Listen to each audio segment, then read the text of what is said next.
지난주 우리는 안식일에 제자들이 밀 이삭을 비벼 먹은 일로 바리새인들이 항의하자 이에 관해 예수님께서 교훈하시는 장면을 살펴보았습니다. 아마 그 일이 있은 뒤 갈릴리 어떤 지역에서 또 발생한 것 같습니다.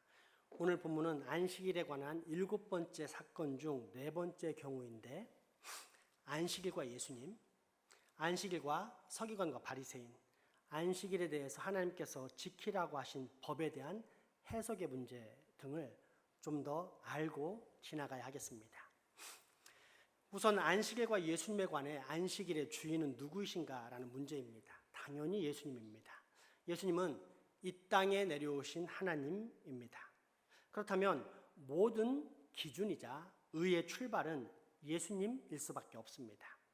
사람들이 보통 의롭다 또는 불의하다라고 평가하는 기준이 무엇입니까? 이성, 곧 자신의 생각과 그에 따른 사회적인 합의나 상식입니다.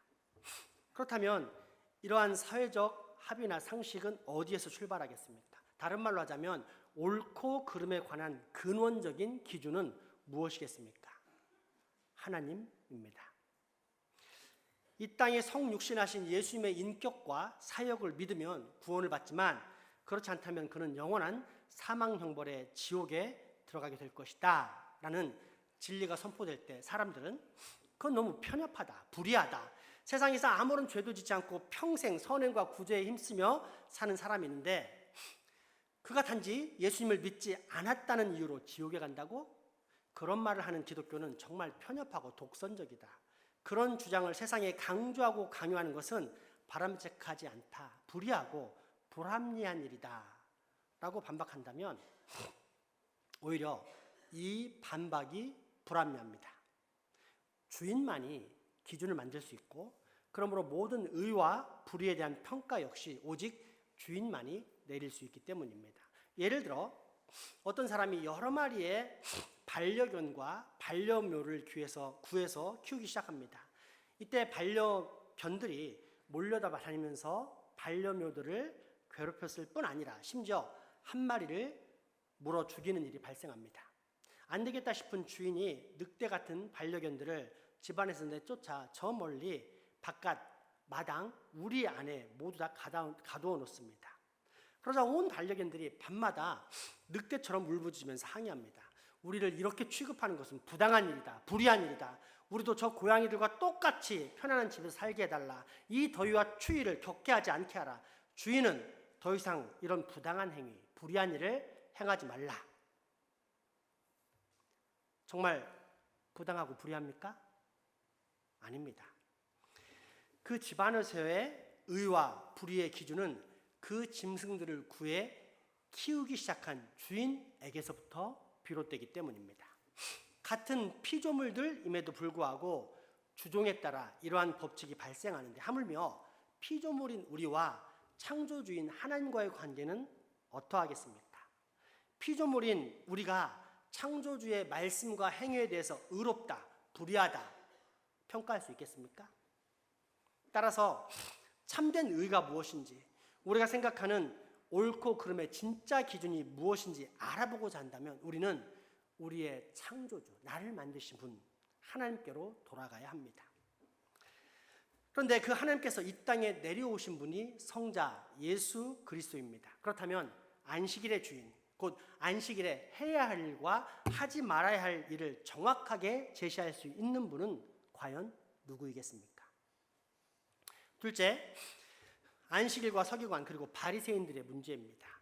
하나님께서 그처럼 세상에서 지켜야 할 올바른 기준, 의로운 율법을 내려주시자 이것을 토대로 인생들이 구체적으로 지켜야 할 규칙들을 만들었는데, 그 규칙을 만든 주인공들이 율법을 연구하는 서기관과 바리새인들이었습니다.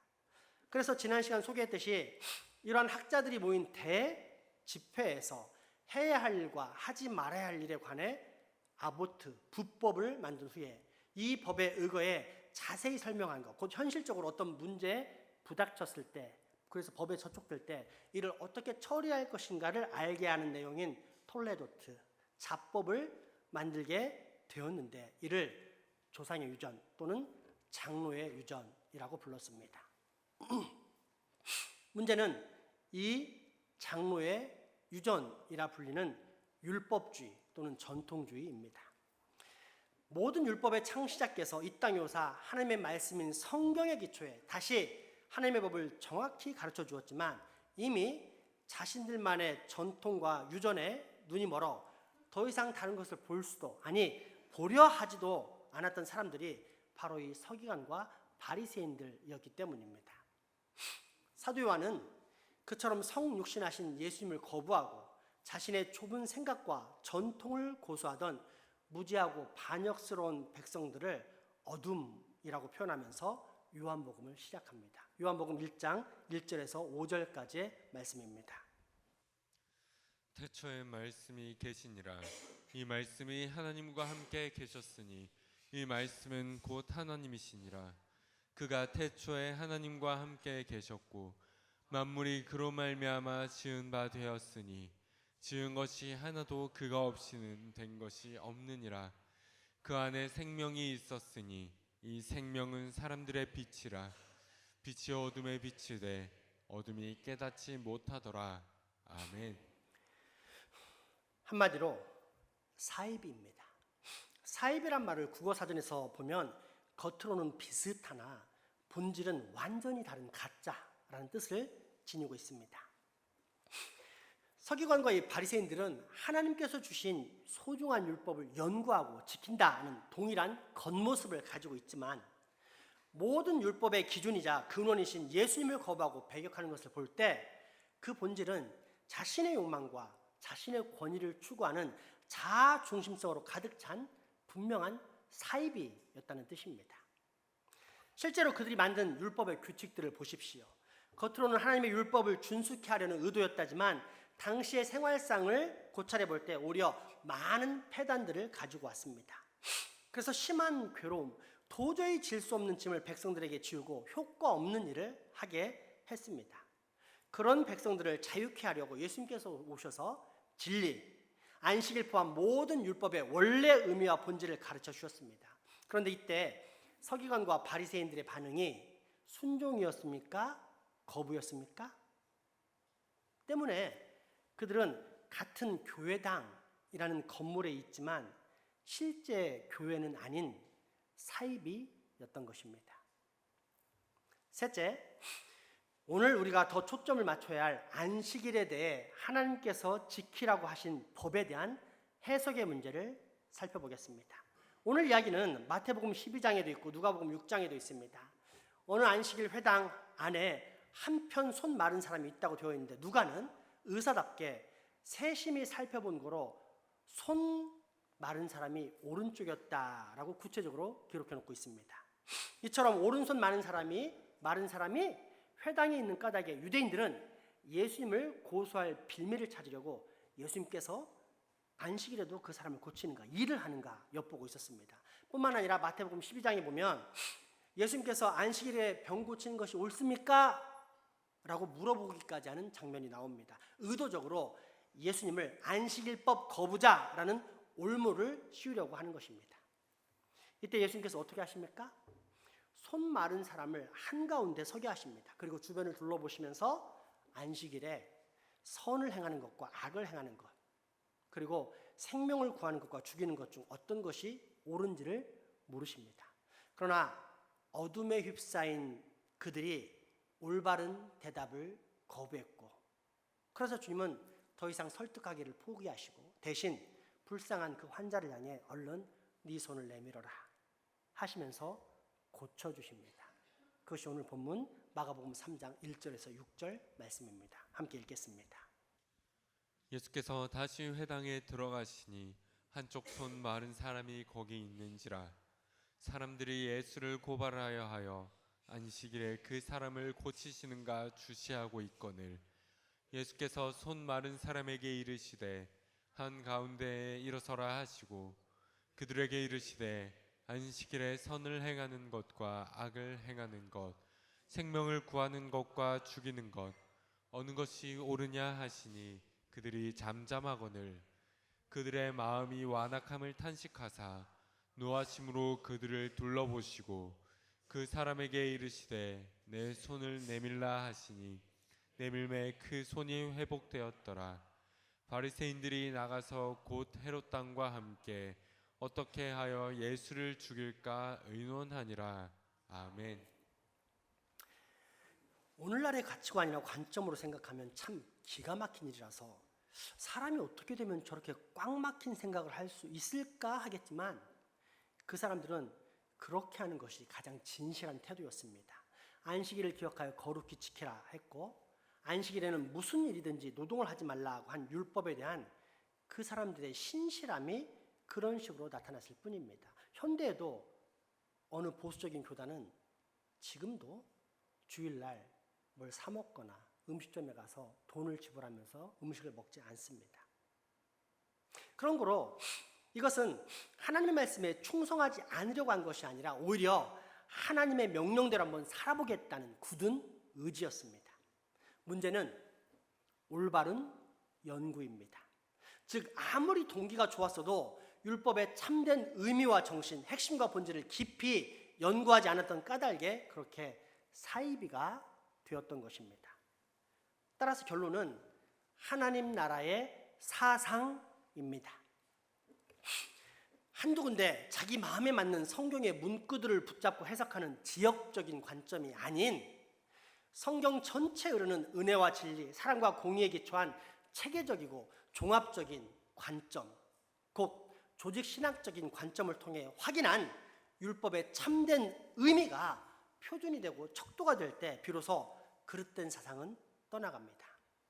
그리고 올바른 하나님 나라의 사상, 곧 무엇이 더 근본적인 하나님의 마음인지를 정확히 찾을 수 있는 것입니다.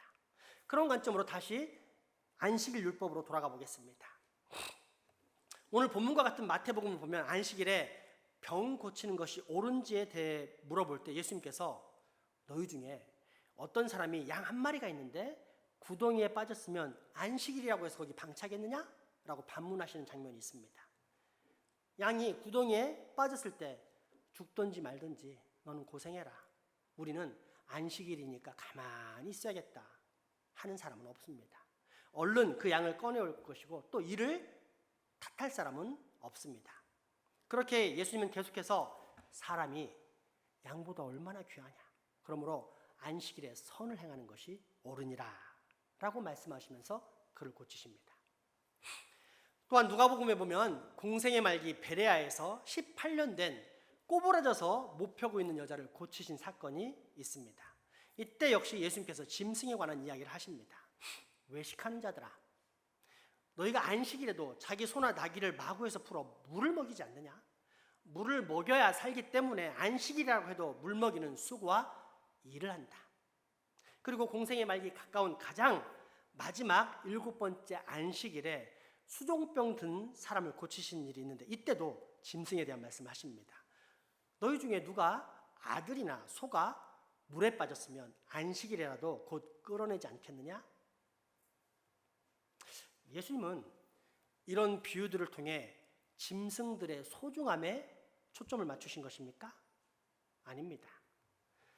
소나 나귀나 말이나 양 같은 가축도 그렇게 돌보거든. 하물며 사람은 얼마나 더 귀하냐. 그렇게 내가 사람을 돌아보고 고치고 먹이면서 그에게 생명을 주는 것은 너무도 당연한 것이다. 즉 사람이 안식일을 위하여 있는 것이 아니라 안식일이 사람을 위하여 제정된 것이다. 내가 그렇게 정했다. 즉 나는 율법을 폐하러 온 것이 아닌 완전케 하려고 이 땅에 온 것이다. 바로 이 말씀을 하셨던 것입니다. 마태복음 2장 23절에서 28절까지의 말씀입니다. 안식일에 예수께서 밀밭 사이로 지나가실새 그의 제자들이 길을 열며 이삭을 자르니 바리새인들이 예수께 말하되 보시오 저들이 어찌하여 안식일에 하지 못할 일을 하나이까. 예수께서 이르시되 다윗이 자기와 및 함께한 자들이 먹을 것이 없어 시장할 때에 한 일을 잃지 못하였느냐. 그가 아비아달 대제사장 때에 하나님의 전에 들어가서 제사장 외에는 먹어서는 안 되는 진설병을 먹고 함께한 자들에게도 주지 아니하였느냐. 또 이르시되 안식일이 사람을 위하여 있는 것이 사람이 안식일을 위하여 있는 것이 아니니 이러므로 인자는 안식일에도 주인이니라. 아멘. 그런데 이처럼 짐승을 선대하라는 말씀은 구약 성경에 이미 나와 있는 말씀입니다.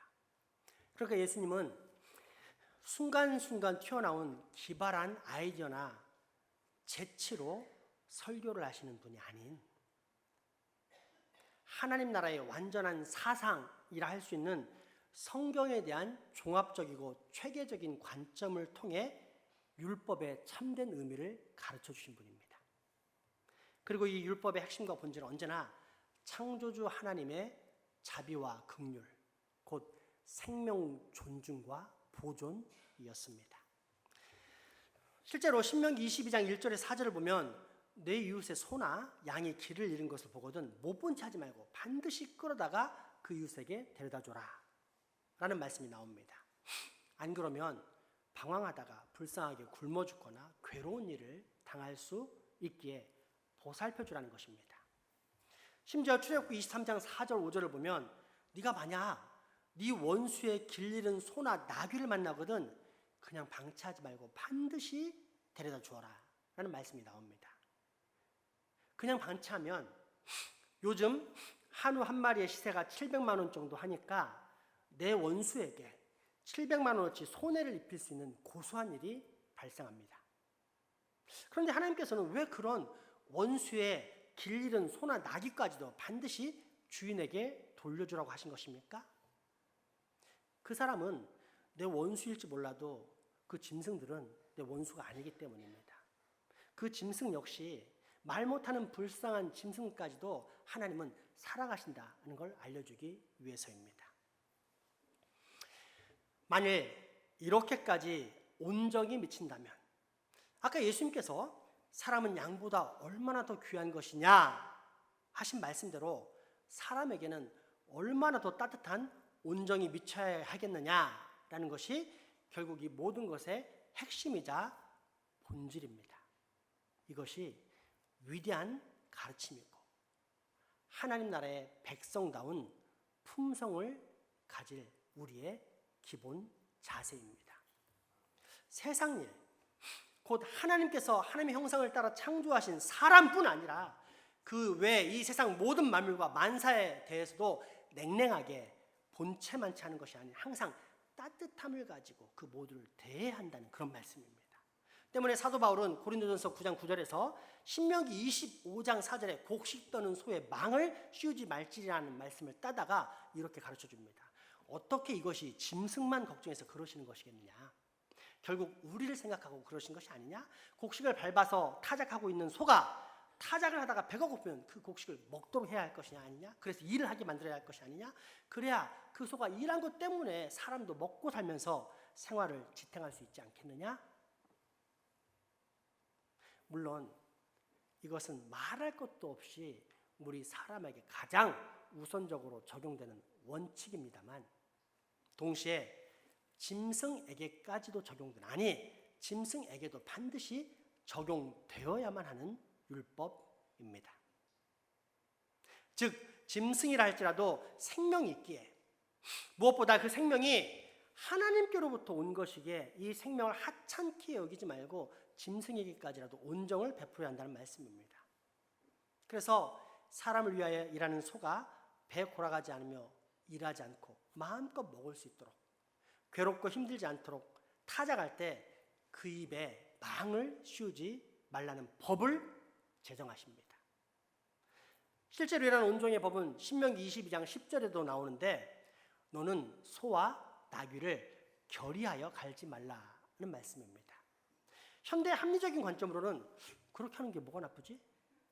오히려 둘이 함께 협동해서 일을 하면 일이 빨리 끝나서 훨씬 더 효율적이지 않겠느냐? 라는 반문을 하게 됩니다. 그런데 한 연구에 따르면 나귀는 소의 입장에서는 도저히 맡을 수 없는 지독한 냄새를 피운다고 합니다. 때문에 같이 결이 한 멍에를 메고 일하게 되면 나귀의 주둥이에서 나오는 냄새 때문에 소가 항상 고개를 돌리고서 억지로 한쪽으로 비틀어져 나간다는 것입니다. 그러니까 짐승이라 할지라도 몹시 싫어하고 괴로워하는 것이 있는데 사람이 유익하다고 자신만의 유익을 따라 억지로 결의하는 것은 잘못된 일이라는 뜻입니다. 때문에 요즘 말로 반려견, 반려묘 같은 표현을 통해 나타나는 짐승에 대한 애정으로 따지자면 그 어떤 것보다도 성경의 역사가 훨씬 깊습니다. 왜냐하면 성경은 짐승을 먹이고 따뜻하게만 해주는 것이 전부가 아니라 짐승에게도 본능적으로 싫어하고 좋아하는 것이 있는데 그 싫어하는 것을 인간의 유익 때문에 억지로 강요하지 말아야 한다면서 3,500년 전에 이미 법으로 정해놓았기 때문입니다. 짐승도 하나의 존재로서의 생명이 있고 너는 그러한 주변 모든 생명의 존재들을 다스리고 정복해야 할 청지기인 만큼 그 생명의 발전을 위해 네가 주변의 짐승들을 보호하고 선대해 줄 책임이 있다는 것입니다. 이 얼마나 훌륭한 법의 정신입니까? 이것이 바로 지금으로부터 3,500년 전에 나타난 모세 시대의 법입니다. 또한 신명기 14장 21절에는 너는 염소 새끼를 그 어미젖에 삼지 말지니라 말씀이 있습니다. 출애굽기 23장 19절, 34장 26절에도 있기에 적어도 구약에서 이 말씀이 3번이나 나옵니다. 염소 새끼는 처음에 그 어미의 젖을 먹고 생명을 유지하면서 커갑니다. 그런데 먹고 크면서 생명을 유지해야 할 그 생명줄로 자신을 죽게 만드는 것이 사람의 욕심이요 사악함입니다. 사람들이 염소를 삶아 먹을 때 어미 염소의 젖을 붓고 거기에 새끼를 넣어 삶아 탕을 만든다든지 어떤 약재를 만들어 먹는 것입니다. 그러나 사람을 위한다고 해서 무엇이든지 다 가능한 것이 아닙니다. 정반대로 성경은 그렇게 하면 안 된다는 것을 분명히 가르쳐 줍니다.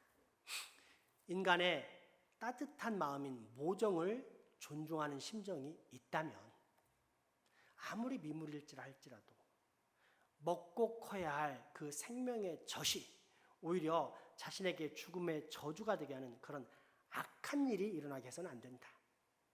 그런데 사람의 죄악된 본성의 욕심이 그런 저주를 기꺼이 만든다. 그러므로 너는 하나님의 백성인 너는 이런 악한 죄를 절대 범하면 안 된다. 바로 이런 뜻을 담고 있는 것이 하나님의 율법입니다. 이런 율법을 또 한 군데서 찾아보자면 레위기 22장 28절인데 암소나 암양에 대해 그 어미나 새끼를 한날에 잡지 말라는 말씀이 나옵니다. 만일 사람 세계에서 엄마와 아들, 엄마와 딸이 한날에 죽는 일이 발생한다면 그처럼 끔찍하고 처참한 고통이 없을 것입니다.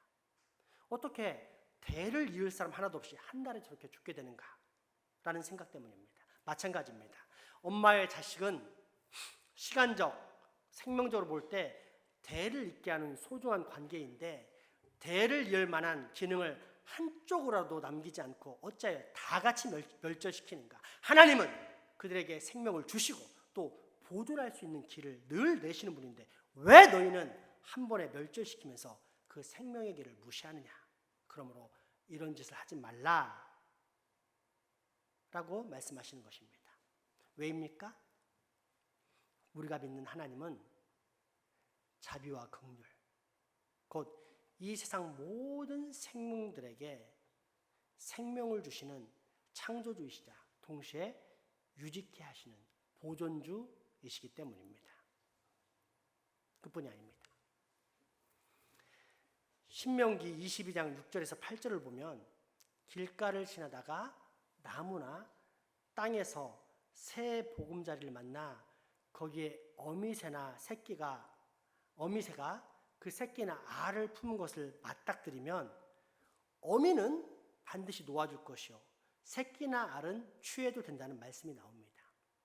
이는 우리 인간 이성의 어설픈 구제 가치관에서 보자면 순간 거부감이 드는 메시지입니다. 왜냐하면 새끼새나 알은 앞으로 살 날이 창창한 반면 어미새는 살 만큼 살았기에 차라리 어미새를 잡아가고 새끼나 알에게는 생명의 기회를 주는 것이 더 옳지 않은가라는 생각이 들기 때문입니다. 그런데 조금만 더 깊이 묵상해 보면 정반대라는 생각이 들 텐데 다음과 같은 말씀 때문입니다. 네가 어미와 새끼를 다 취할 수 있다 하더라도 새끼만 취해라. 왜냐하면 어미는 다시 알을 낳아 새끼를 깔 수 있으므로 그대로 존재케 해서 생명을 계승해야 할 것이다. 그러므로 알이나 새끼만 취하고 어미는 절대로 취하지 말라. 만일 어미를 취해버리고 알이나 새끼를 놓아두면 그것은 자비가 아니라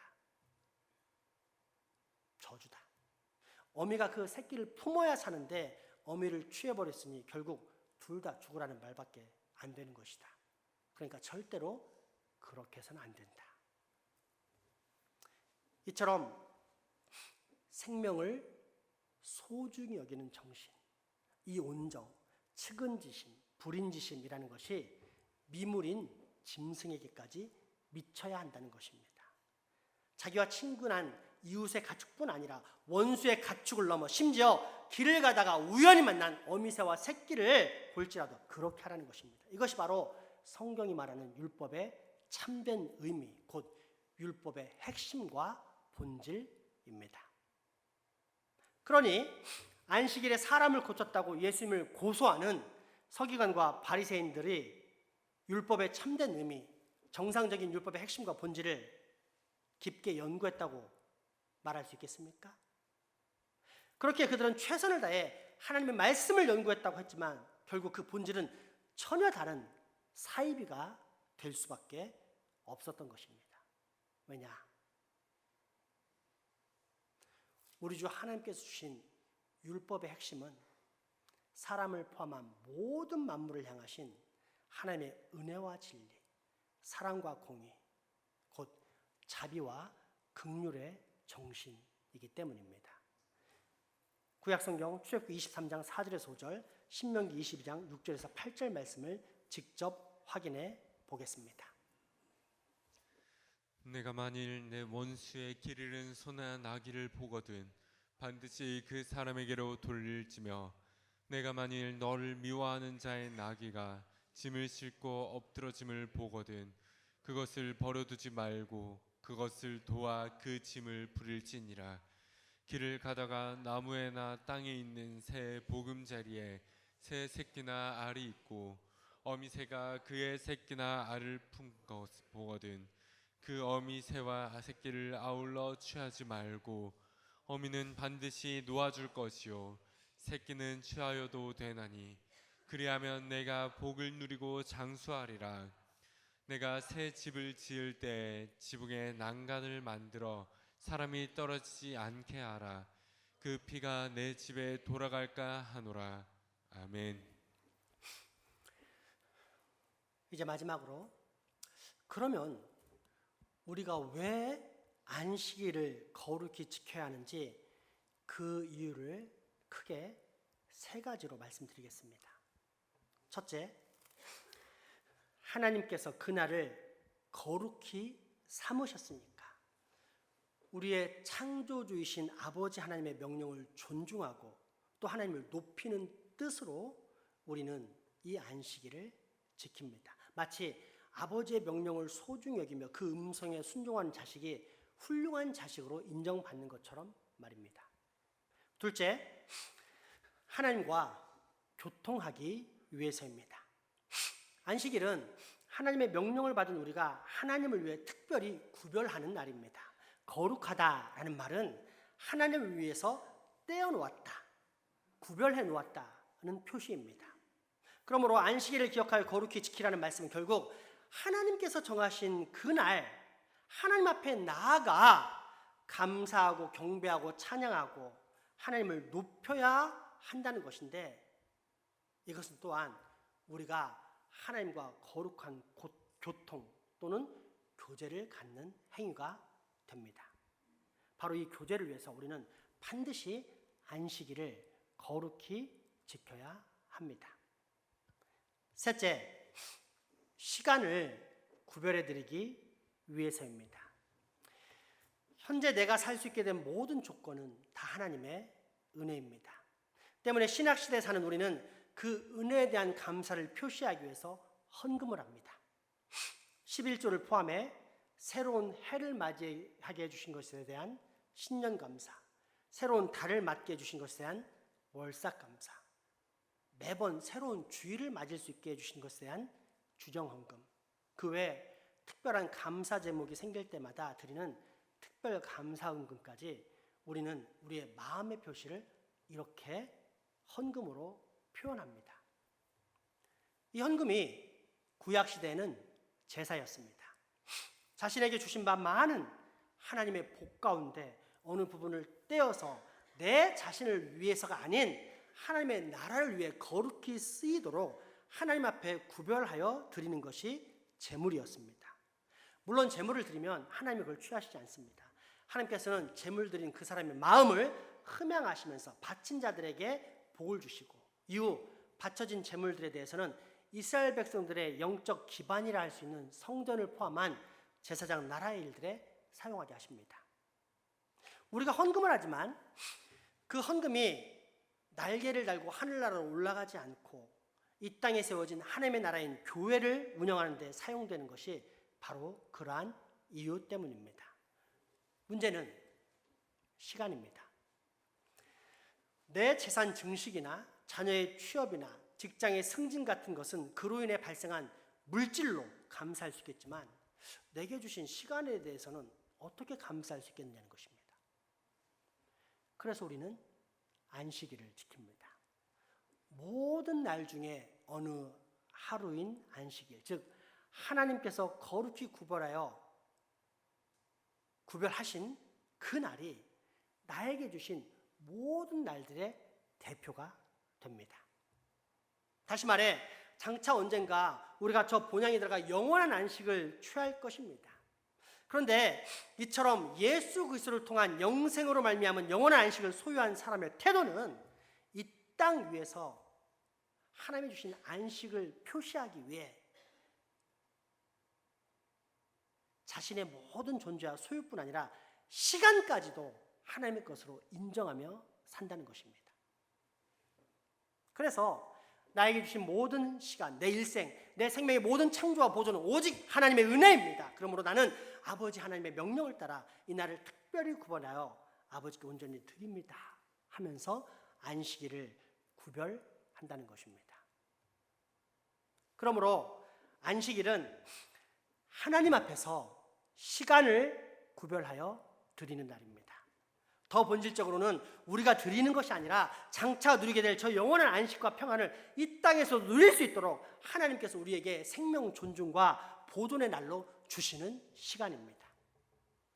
그러므로 우리는 이날 하나님과의 교통 가운데서 세상은 전혀 알 수 없는 신령하고 특별한 복들을 누리게 됩니다.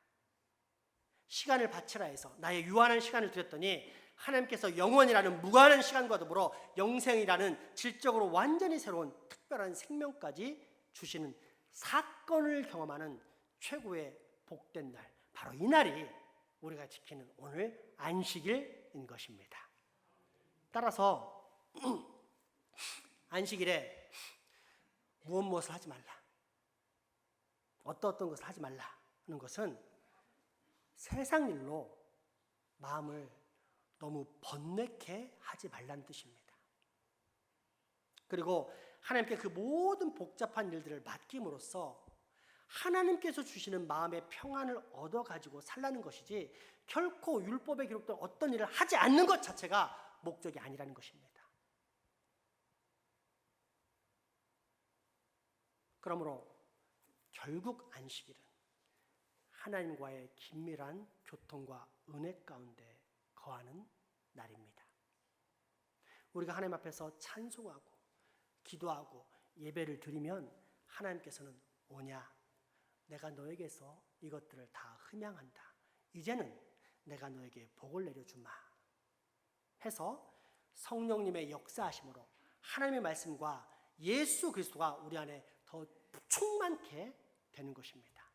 그러므로 우리 안에 평강과 기쁨과 소망이 넘칠 뿐더러 더욱더 삼위일체 하나님을 신뢰하고 의지하는 마음을 얻게 됩니다. 이렇게 하나님께서 내게 주시고 나도 하나님께 올리고 하는 이것이 바로 영적인 교통, 교제, 연합입니다.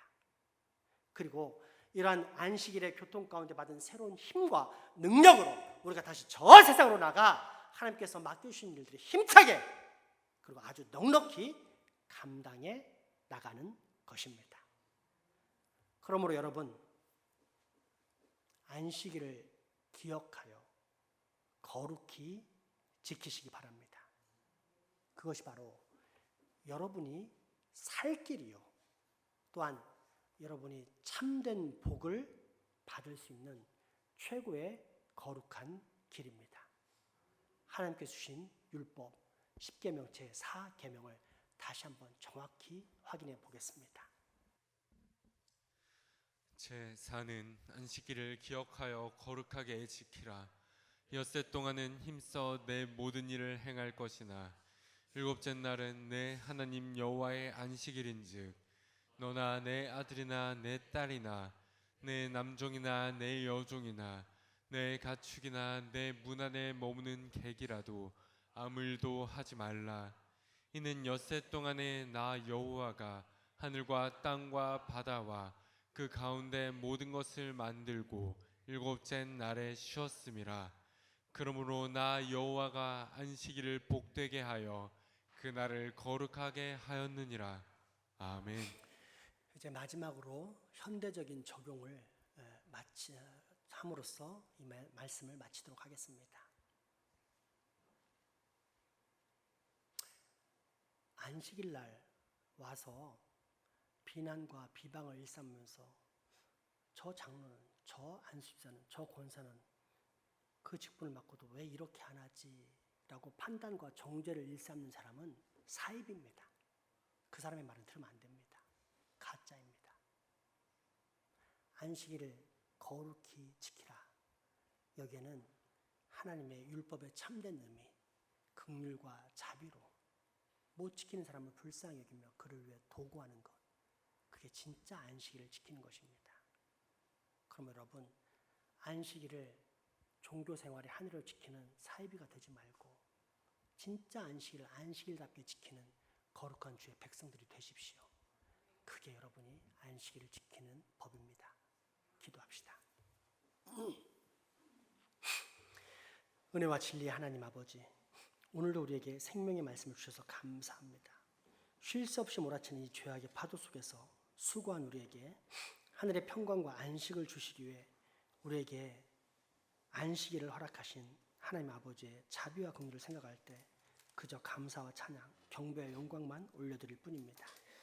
주님, 우리로 이 귀한 안식일을 꼭 거룩히 지킬 수 있게 하여 주시옵소서. 율법주의, 전통주의적 형식에 사로잡힌 의무적인 안식일 준수, 종교생활의 법도가 아닌 생명 존중과 보존의 날로 정하신 하나님의 마음을 따라 거룩과 감사로 지키는 복을 꼭 누리게 하여 주옵소서. 예수님의 이름으로 기도합니다.